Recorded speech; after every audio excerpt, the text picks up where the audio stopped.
asalaamaaleykum mbokku internet yu seetaan sunu média TV dal leen ak jàmm ci seen rubrique revue des titres aljuma ñaar fukki fan ak ñaar ci weeru mars. xibaar yi nag dañ koy dooree ci l'observateur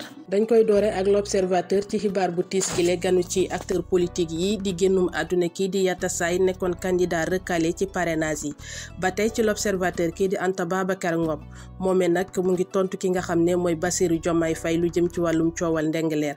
boo moytandiwul nag kii di Anta Babacar Ngom dina porter plainte kii di Bassirou Diomaye Faye ci histoire boobee. toujours ci l'observateur kii di Aly Ngouille Ndiaye nag ni ki démb mu ngi woon ca Casamance yëkkati fa ay kàddu di xamle ni ka su gagné élection présidentielle bi dina fexe ba Casamance nekk gox bu ñu ràññee ci wàllum agriculture waaye kii di Idrissa Seck nag jàpp ne que moomee moo gagné élection yi laata sax ñuy voté. ba tey ci seen rubrique journal bi Les Jours kii di Amadou Ba takk si rip moomee nag mu ngi indi ay leeral ci li nga xam ne kii di Bassirou Diomaye Faye jotal naka fi tuumal entre responsabilité ak irresponsabilité mu ngi xamle ni que amul benn inspecteur bu ko ëppale fii ay jaar-jaar ba tax na li mu war a fayeeku loolee lu normal la waaye ba tey kii di Amadou Ba jàpp ne que moom ak Karim Wade mun nañu lekkaloo ngir liggéey Sénégal waaye kii di Idrissa Seck nag njort ne que bu nu bëggee sokkali koom-koom Sénégal faaw ñu jox ko réew mi waaye kii di Habib Sy ak Cheikh Tidiane Dièye ñi nga xam ne nag dañoo fas yéene retirer seen candidature ci élection présidentielle bi ñu dégmal ñoomee nag ab xaalis bu bëri la Sénégal ñàkk si ñoom.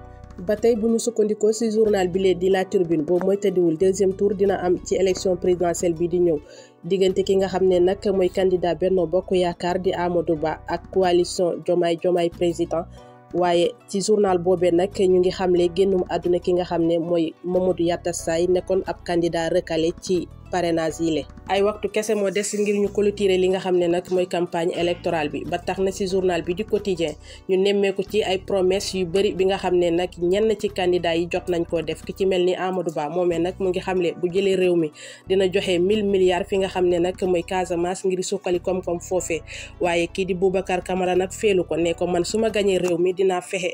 dinaa joxe lu tolloog 8000 milliards ngir suqali li nga xam ne nag mooy éducation fii ci Sénégal ndax secteur googee daa sooxe. jërë ngeen jëf mbokku internet sunu média ñu ngi leen di jox dig daje ba suba ci seen beneen rubrique revue des titres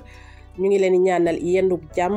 aljuma mubarak à toutes les internautes de sunu média.